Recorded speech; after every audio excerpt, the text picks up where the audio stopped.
Hello বন্ধুরা, তোমরা সবাই কেমন আছো? আমি তো খুব ভালো আছি। তবে যতই বলো বন্ধুরা, মা হওয়া কিন্তু অত সহজ ব্যাপার নয়। মাদের কিন্তু অনেক দায়িত্ব পালন করতে হয়। এখনকার মাদের তো সব দিক দিয়ে বেস্ট হতে হবে। তো দেখো, আমি আর মেয়ে বেরিয়ে পড়েছি সন্ধেবেলায়। মেয়ের আজকে একটা আবৃত্তি কম্পিটিশন ছিল। সেই জন্য মেয়েকে নিয়ে বেরিয়ে পড়েছি গাড়ি নিয়ে।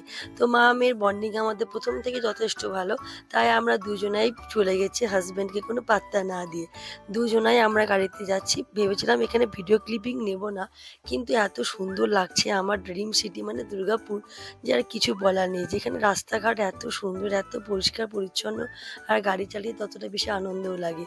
সত্যিকারে আমি খুব লাকি যে আমি আবার দুর্গাপুরে ফিরে আসতে পেরেছি। তো দেখো, এই করতে করতে আমি পৌঁছে গেলাম আমার গন্তব্যস্থানে। এখানে যত কুচি কাঁচা মা বাবা সবারই যথেষ্ট ভিড়।